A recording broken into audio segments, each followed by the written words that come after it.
नमस्ते प्रिय छात्राः। अहं गणपति हेगड़े संस्कृत अध्यापकः हिमांशु ज्योतिकलापीठ मल्लेश्वरं बेंगळूरु। ಇವತ್ತು ನಾನು ವಿಸರ್ಗ ಸಂಧಿಯ ಬಗ್ಗೆ ಪಾಠವನ್ನು ಮಾಡುತ್ತೀನಿ. ಯಾರ್ಯಾರು ಸುರಸರಸ್ವತಿ ಯೂಟ್ಯೂಬ್ ಚಾನಲ್ಗೆ ಸಬ್ಸ್ಕ್ರೈಬ್ ಆಗಿದ್ದೀರೋ ಅವರಿಗೆಲ್ಲ ಧನ್ಯವಾದಗಳು. ಎಲ್ಲರೂ ಸಹ ಇದರ ಉಪಯೋಗವನ್ನು ಪಡಿಬೇಕೆಂದು ನಾನು ಕೇಳಿಕೊಳ್ಳುತ್ತೇನೆ. ಇವತ್ತು ಪ್ರಥಮ ಭಾಷಾ ಸಂಸ್ಕೃತಂ 10ನೇ ತರಗತಿಯ ವಿಸರ್ಗ ಸಂಧಿ ಪಾಠವನ್ನು ಬೋಧಿಸುತ್ತೇನೆ. ಮೊದಲಿಗೆ ಸಂಧಿ ಎಂದರೇನು ಎಂಬುದನ್ನು ಹೇಳುತ್ತೇನೆ. ವರ್ಣಾನಾಂ ಉಚ್ಚಾರಣ ಸಮಯೇ ವರ್ಣಾನಾಂ ಅತ್ಯಂತಂ ಸಾಮೀಪ್ಯಂ ಸಂಹಿತ. ಯತ್ರ ಸಂಹಿತಾ ಅಸ್ತಿ ತತ್ರ ಕ್ವಚಿತ್ ವರ್ಣವ್ಯತ್ಯಯಃ ಭವತಿ ಅಯಮೇವ ಸಂಧಿಃ. ಉಚ್ಚಾರಣ ಸಮಯದಲ್ಲಿ ಅಕ್ಷರಗಳು ಪರಸ್ಪರ ಹತ್ತಿರ ಬಂದು ಸೇರಿದಾಗ ಸ್ವಲ್ಪ ಬದಲಾವಣೆ ಆಗುತ್ತೆ. ಆ ಬದಲಾವಣೆಯನ್ನು ಸಂಧಿ ಎಂದು ಕರೆಯುತ್ತೇವೆ. ಕಾಲ ವಿಳಂಬವಿಲ್ಲದೆ ಅಕ್ಷರಗಳು ಸೇರಿ ಉಂಟಾಗುವುದು ಸಂಧಿ. ಸಂಸ್ಕೃತ ಭಾಷೆಯಲ್ಲಿ ಸಂಧಿಗಳು 3 ಪ್ರಕಾರವಾಗಿವೆ. ಸ್ವರ ಸಂಧಿ, ವ್ಯಂಜನ ಸಂಧಿ, ವಿಸರ್ಗ ಸಂಧಿ. ಸ್ವರ ಸಂಧಿಗೆ ಅಚ್ ಸಂಧಿ ಹೇಳ್ತೀವಿ, ವ್ಯಂಜನ ಸಂಧಿಗೆ ಹಲ್ ಸಂಧಿ ಅಂತ ಹೇಳ್ತೀವಿ, ಆಮೇಲೆ ವಿಸರ್ಗ ಸಂಧಿ. ಸ್ವರ ಸಂಧಿ ಅಂದ್ರೇನು? ಹಾಗಾದರೆ ದ್ವಯೋಹೋ ಸ್ವರಯೋಹೋ ಸಂಹಿತಾ ಭವತಿ ಚೇತ್ ಸ್ವರ ಸಂಧಿ ಭವತಿ. 2 ಸ್ವರಗಳು ಸೇರಿದಾಗ ಉಂಟಾಗುವ ಸಂಧಿಯನ್ನು ಸ್ವರ ಸಂಧಿ ಎಂದು ಕರೆಯುತ್ತೇವೆ. ಸವರ್ಣ ದೀರ್ಘ ಸಂಧಿ, ವೃದ್ಧಿ ಸಂಧಿ, ಗುಣಸಂಧಿ, ಎಣ್ ಸಂಧಿ ಇವೆಲ್ಲ ಕೂಡ ಸ್ವರ ಸಂಧಿಗಳು. ಇವಾಗ ಉದಾಹರಣೆಗೆ ದೇವಾಲಯ ಅಂತ ಇದ್ದರೆ ದೇವ ಪ್ಲಸ್ ಆಲಯ. ಪೂರ್ವ ಪದದ ಕೊನೆಯಲ್ಲಿಯೂ ಅ ಇದೆ, ಉತ್ತರ ಪದದ ಆದಿಯಲ್ಲಿ ಆ ಇದೆ, ಎರಡೂ ಸಹ ಸ್ವರ ಇದೆ. ಅದೇ ಥರ ರಾಜ್ಯೋತ್ಸವ, ರಾಜ್ಯ ಪ್ಲಸ್ ಉತ್ಸವ, ಅ ಮತ್ತು ಉ ಸೇರಿ ಓ ಅಂತ ಆಗಿದೆ. ಈ ರೀತಿ ಸ್ವರ ಸಂಧಿ ಅಂದರೆ ಪೂರ್ವ ಪದದ ಕೊನೆಯಲ್ಲಿಯೂ ಸ್ವರ ಇರಬೇಕು, ಉತ್ತರ ಪದದ ಆದಿಯಲ್ಲಿಯೂ ಸಹ ಸ್ವರ ಇರಬೇಕು. ಆಮೇಲೆ ವ್ಯಂಜನ ಸಂಧಿ. ವ್ಯಂಜನ ಸಂಧಿ ಅಂದ್ರೇನು? ದ್ವಯೋಹೋ ವ್ಯಂಜನಯೋಹೋ ಸಂಹಿತಾ ಭವತಿ ಚೇತ್ ವ್ಯಂಜನ ಸಂಧಿ. ಅಥವಾ ಏಕಃ ಸ್ವರಃ ಏಕಃ ವ್ಯಂಜನಯೋಹೋ ಸಂಹಿತಾ ಭವತಿ ಚೇತಪಿ ವ್ಯಂಜನ ಸಂಧಿ ಭವತಿ. ಒಂದು ಸ್ವರ ಒಂದು ವ್ಯಂಜನ ಸೇರಿ ಆಗೋದು, ಇಲ್ಲಾಂದರೆ ಎರಡೂ ವ್ಯಂಜನಗಳು ಸೇರಿದಾಗ ವ್ಯಂಜನ ಸಂಧಿ ಆಗುತ್ತೆ. ಜಸ್ತ್ವ ಸಂಧಿ, ಅನುನಾಸಿಕ ಸಂಧಿ ಇವೆಲ್ಲವೂ ಕೂಡ, ಶ್ಚುತ್ವ ಸಂಧಿ, ಶ್ರುತ್ವ ಸಂಧಿ ಎಲ್ಲವೂ ಕೂಡ ವ್ಯಂಜನ ಸಂಧಿ ಅಂತ ನಾವು ಕರೀತೀವಿ. ಅದನ್ನು ನೀವು 9ನೇ ಕ್ಲಾಸ್ನಲ್ಲಿ ಓದಿದ್ದೀರ. ಇವಾಗ ವಿಸರ್ಗ ಸಂಧಿಯ ಬಗ್ಗೆ ತಿಳಿದುಕೊಳ್ಳೋಣ. ವಿಸರ್ಗ ಸಂಧಿ ಅಂದ್ರೇನು? ವಿಸರ್ಗದೊಂದಿಗೆ ಆಗುವಂತಹ ಸಂಧಿ. ವಿಸರ್ಗ ಸಹಿತೇನ ಜಾಯಮಾನ ವಿದ್ಯಮಾನ ಸಂಧಿ. ವಿಸರ್ಗದ ಜೊತೆ ಉಂಟಾಗುವ ಸಂಧಿಯನ್ನು ವಿಸರ್ಗ ಸಂಧಿ ಅಂತ ಹೇಳ್ಬೋದು. ಅಂದರೆ ಇಲ್ಲಿ ಪೂರ್ವ ಪದದ ಕೊನೆಯಲ್ಲಿ ವಿಸರ್ಗ ಇರಲೇಬೇಕು, ಕಂಪಲ್ಸರಿ ಇರಲೇಬೇಕು. ಬಿಡಿಸಿ ಬರೆದಾಗ ಪೂರ್ವ ಪದದ ಕೊನೆಯಲ್ಲಿ ವಿಸರ್ಗ ಇರಲೇಬೇಕು. ವಿಸರ್ಗದ ಜೊತೆ ಆಗುವ ಸಂಧಿಯೇ ವಿಸರ್ಗ ಸಂಧಿ. ವಿಸರ್ಗಸ್ಯ ಆದೇಶಾಃ ಬಹುಧಾ ಭವಂತಿ. ವಿಸರ್ಗದ ಆದೇಶ ತುಂಬ ಇವೆ. ಅಂದರೆ ವಿಸರ್ಗದ ಬದಲು ಹಲವಾರು ಆದೇಶಗಳು ಬರುತ್ತೆ, ಹಲವಾರು ರೀತಿಯಲ್ಲಿ ಬದಲಾವಣೆ ಆಗುತ್ತೆ. ಅತ್ರ ಪ್ರಮುಖತೆಯ 4 ಪ್ರಕಾರಃ ಏವ ನಿರೂಪ್ಯಂತೆ. ಇಲ್ಲಿ ಪ್ರಮುಖವಾಗಿ 4 ಪ್ರಕಾರಗಳನ್ನು ಮಾತ್ರ ಹೇಳಿದ್ದಾರೆ. ಮೊದಲನೆಯದು ಸಕಾರಾದೇಶ.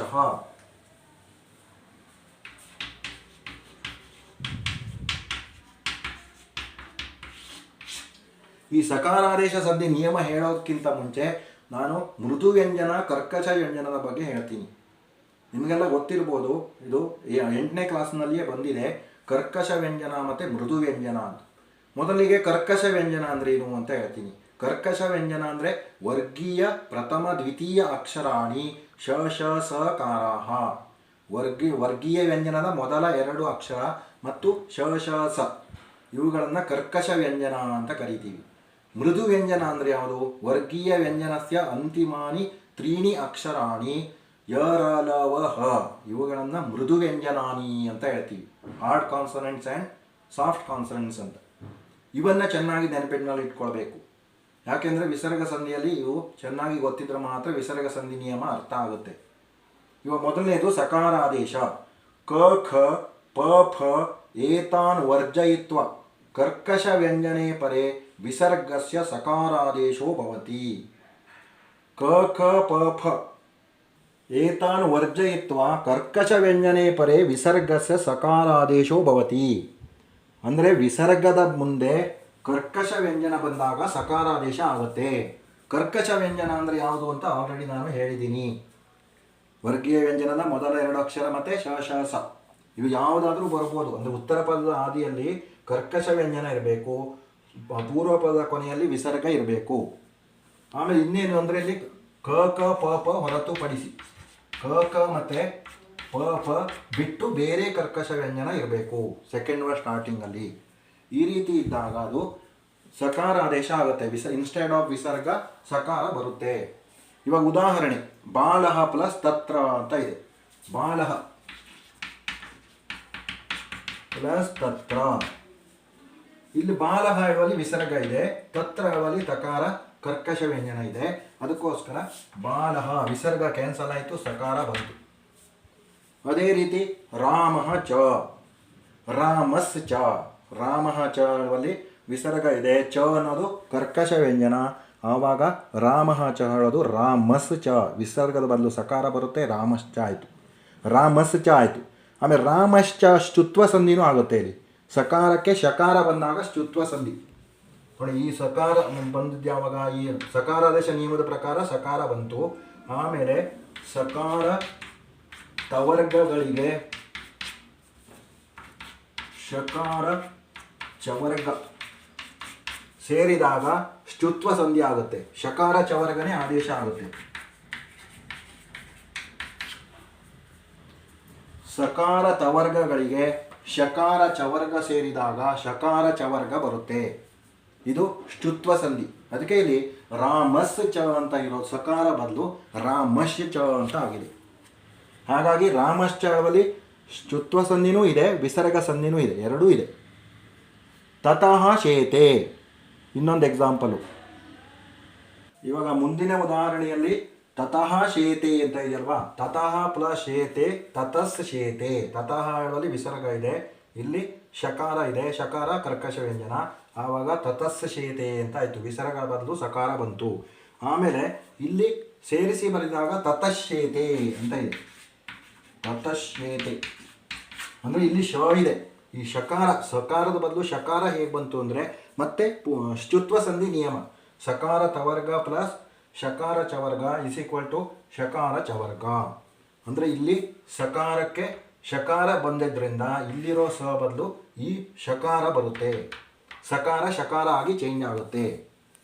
ಅದು ಶ್ಚುತ್ವ ಸಂಧಿ ನಿಯಮ. ಹಾಗಾಗಿ ತತಶ್ಶೇತೆ ಹೇಳುವಲ್ಲೂ ಕೂಡ ಶ್ಚುತ್ವ ಸಂಧಿನೂ ಇದೆ, ವಿಸರ್ಗ ಸಂಧಿಯೂ ಇದೆ. ಆಮೇಲೆ ನೆಕ್ಸ್ಟ್ ಒನ್ನು ಗಣೇಶಃ ಷಷ್ಠಃ.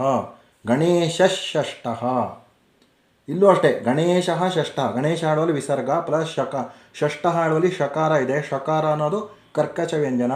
ಆವಾಗ ಗಣೇಶಸ್ ಷಷ್ಠಃ ಅಂತ ವಿಸರ್ಗದ ಬದಲು ಸಕಾರಾದೇಶ ಆಗುತ್ತೆ. ಫಸ್ಟು ಸಕಾರಾದೇಶ.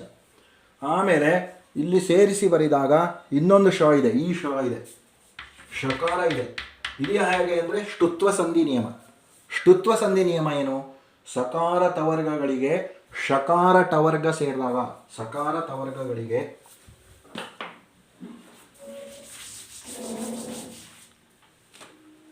ಸಕಾರ ಟವರ್ಗಗಳಿಗೆ ಶಕಾರ ಟವರ್ಗ ಸೇರಿದಾಗ ಶಕಾರ ಟವರ್ಗ ಬರುತ್ತೆ ನೋಡಿ. ಇಲ್ಲಿ ಫಸ್ಟು ಗಣೇಶಸ್ ಷಷ್ಠಃ ಅಂತ ಸಕಾರ ಬರುತ್ತೆ. ಆಮೇಲೆ ಸಕಾರಕ್ಕೆ ಶಕಾರ ಇರೋದ್ರಿಂದ ಸೇರಿರೋದ್ರಿಂದ ಈ ಸ ಬದಲು ಈ ಶಕಾರ ಬರುತ್ತೆ. ಅದು ಶ್ಚುತ್ವ ಸಂಧಿ ನಿಯಮ. ಸಕಾರಕ್ಕೆ ಶಕಾರ ಸೇರಿದಾಗ ಸ ಇರೋದು ಶ ಆಗಿ ಚೇಂಜ್ ಆಗುತ್ತೆ. ಹಾಗಾಗಿ ಗಣೇಶ ಷಷ್ಠಃ ಅಂತ ಆಗಿದೆ. ಇಲ್ಲಿ ಶ್ಚುತ್ವ ಸಂಧಿ ವಿಸರ್ಗ ಸಂಧಿ ಎರಡೂ ಇದೆ. ಆಮೇಲೆ ಭಕ್ತಃ ಸೇವತೆ, ಭಕ್ತ ಸೇವತೆ. ಭಕ್ತಃ ಹೇಳುವಲ್ಲಿ ವಿಸರ್ಗ ಇದೆ ಪ್ಲಸ್ ಸೇವತೆ ಹೇಳುವಲ್ಲಿ ಸಕಾರ ಕರ್ಕಶ ವ್ಯಂಜನ ಇದೆ. ಆವಾಗ ಭಕ್ತಃ ಹೇಳೋ ವಿಸರ್ಗದ ಬದಲು ಸಕಾರ ಬಂದಿದೆ. ಈ ರೀತಿ. ಆಮೇಲೆ ಬೇರೆ ಉದಾಹರಣೆ ನಮಃ ತುಭ್ಯಂ ಅಂತ ಆಗುತ್ತೆ. ನಮಃ ಪ್ಲಸ್ ತುಭ್ಯಂ, ನಮಸ್ತುಭ್ಯಂ. ಅದೇ ಥರ ಕಹಚಿತ್ ಕಶ್ಚಿತ್. ಇವೆಲ್ಲ ಪುಸ್ತಕದಲ್ಲಿ ಇಲ್ಲ. ಇದು ಈ ಎರಡು ಎಕ್ಸಾಂಪಲ್ಸ್. ಓಕೆ. ನೆಕ್ಸ್ಟು ಇವಾಗ ಸಕಾರಾದೇಶ ಇನ್ನೊಂದು ಸಲ ಹೇಳ್ತೀನಿ. ವಿಸರ್ಗದ ಮುಂದೆ ಕರ್ಕಶ ವ್ಯಂಜನ ಇದ್ದಾಗ ಸಕಾರಾದೇಶ ಆಗುತ್ತೆ, ಎಕ್ಸೆಪ್ಟ್ ಕ ಕ ಪ ಪ. ಕ ಖ ಪ ಪ ಹೊರತುಪಡಿಸಿ ಬೇರೆ ಕರ್ಕಶ ವ್ಯಂಜನ ಇರಬೇಕು ಸೆಕೆಂಡ್ ವರ್ಡ್ ಸ್ಟಾರ್ಟಿಂಗಲ್ಲಿ. ಫಸ್ಟ್ ವರ್ಡ್ ಎಂಡಲ್ಲಿ ವಿಸರ್ಗ ಇರಬೇಕು.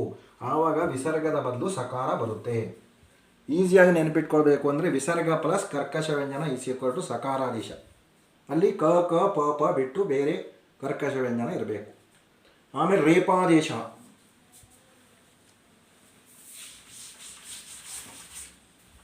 Second one ರೇಪಾದೇಶ. ರೇಪಾದೇಶ ಅಂದ್ರೇನು?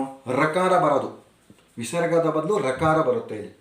ಅ ಆ ಇತ್ಯೇತೌ ವರ್ಜಯಿತ್ವಾ ಇತರ ಸ್ವರಾನ್ ಪರಸ್ಯ ವಿಸರ್ಗಸ್ಯ ಸ್ವರೇ ಮೃದುವ್ಯಂಜನೆ ಚ ಪರೇ ರೇಪಾದೇಶೋ ಭವತಿ. ಅ ಆ ಇತ್ಯೇತೌ ವರ್ಜಯಿತ್ವ ಅಂದ್ರೆ ಅ ಆ ಹೊರತುಪಡಿಸಿ, ಅ ಆ ಕಾರಗಳನ್ನು ಬಿಟ್ಟು, ಇತರ ಸ್ವರಾತ್ ಪರಸ್ಯ ವಿಸರ್ಗಸ್ಯ ಬೇರೆ ಸ್ವರಗಳ ಮುಂದೆ ಇರುವಂತಹ ವಿಸರ್ಗಕ್ಕೆ ಸ್ವರ ಅಥವಾ ಮೃದುವ್ಯಂಜನ ಪರವಾದರೆ ಸೇರಿದರೆ ಆವಾಗ ರೇಫಾದೇಶ ಆಗುತ್ತೆ. ಇವಾಗ ಫಸ್ಟು ಏನು, ಇತರ ಸ್ವರ ಮುಂದೆ ವಿಸರ್ಗ ಇರಬೇಕು. ಇತರ ಸ್ವರ ಅಂದರೆ ಅ ಎಕ್ಸೆಪ್ಟ್ ಅ ಆ್ಯಂಡ್ ಆ. ಅ ಆ ಬಿಟ್ಟು ಇತರ ಸ್ವರಗಳ ಮುಂದೆ ವಿಸರ್ಗ ಇರಬೇಕು. ಪ್ಲಸ್ ಈ ಕಡೆ ಉತ್ತರ ಪದಾದಿಯಲ್ಲಿ ಸ್ವರ ಅಥವಾ ಮೃದು ವ್ಯಂಜನ ಇರಬೇಕು. ಆವಾಗ ರೇಪಾದೇಶ ಆಗುತ್ತೆ. ನೋಡಿ, ಪೂರ್ವ ಪದದ ಕೊನೆಯಲ್ಲಿ ಅ ಆ ಬಿಟ್ಟು ಬೇರೆ ಸ್ವರಗಳ ಮುಂದೆ ವಿಸರ್ಗ. ಉತ್ತರ ಪದದ ಆದಿಯಲ್ಲಿ ಸೆಕೆಂಡ್ ವರ್ಡ್ ಸ್ಟಾರ್ಟಿಂಗ್ನಲ್ಲಿ ಸ್ವರ ಅಥವಾ ಮೃದು ವ್ಯಂಜನ ಇದ್ದಾಗ ವಿಸರ್ಗದ ಬದಲು ರೇಪಾದೇಶ. ಈಗ ಇಲ್ಲಿ ಎಕ್ಸಾಂಪಲ್ ನೋಡಿ, ಮುನಿಹಿ ಪ್ಲಸ್ ಇತಿ ಅಂತ ಇದೆಯಲ್ವಾ. ಮುನಿಹಿ ಹೇಳುವಲ್ಲಿ ಇಕಾರದ ಮುಂದೆ ವಿಸರ್ಗ ಇದೆ, ಪ್ಲಸ್ ಇತಿ ಹೇಳುವಲ್ಲಿ ಸ್ವರ ಸ್ಟಾರ್ಟಿಂಗಲ್ಲಿದೆ. ಹಾಗಾಗಿ ಮುನಿರ್ ಇತಿ, ಈ ವಿಸರ್ಗಕ್ಕೆ ಬದಲು ರಕಾರ ಬಂತು. ಮುನಿರ್ ಇತಿ, ರ ಹಾಫ್ ಮತ್ತು ಈ ಸೇರಿ ಮುನಿರಿತಿ ಅಂತ ಆಯಿತು. ಅದೇ ಥರ ದೇನುಹು ಗಚ್ಚತಿ, ಉಕಾರದ ಮುಂದೆ ವಿಸರ್ಗ, ಪ್ಲಸ್ ಗಚ್ಚತಿ ಅಂತ ಇದೆಯಲ್ವಾ. ಗಚ್ಚತಿ ಹೇಳುವಲ್ಲಿ ಗ ಅನ್ನೋದು ಮೃದು ವ್ಯಂಜನ. ಈಗಾಗಲೇ ಹೇಳಿದ್ದೀನಿ, ಮೃದು ವ್ಯಂಜನ ಅಂದರೆ ವರ್ಗೀಯ ವ್ಯಂಜನದ ಕೊನೆಯ 3 ಅಕ್ಷರಗಳು ಯರಲವ ಹ. ದೇನುಹು ಗಚ್ಚತಿ, ದೇನುರ್ ಗಚ್ಚತಿ, ಈ ವಿಸರ್ಗದ ಬದಲು ರಕಾರ ಬಂತು, ದೇನುರ್ ಗಚ್ಚತಿ ಅಂತ ಆಯಿತು. ಅದೇ ಥರ ಪಿತುಹು ಇಚ್ಛಾ, ಪಿತುರಿಚ್ಛಾ, ನಿಹಿ ಬಲಹ, ನಿರ್ಬಲಹ, ಇವೆಲ್ಲ ರೇಪಾದೇಶಕ್ಕೆ ಉದಾಹರಣೆ. ಇವಾಗ ಗೊತ್ತಾಯ್ತಲ್ವಾ? ಅ ಆ ಕಾರವನ್ನು ಬಿಟ್ಟು ಇತರ ಸ್ವರಗಳ ಮುಂದೆ ವಿಸರ್ಗ ಇರಬೇಕು, ಪ್ಲಸ್ ಸ್ವರ ಅಥವಾ ಮೃದುವ್ಯಂಜನ ಇದ್ದಾಗ ರೇಪಾದೇಶ ಆಗುತ್ತೆ. ಆಮೇಲೆ ಲೋಪ.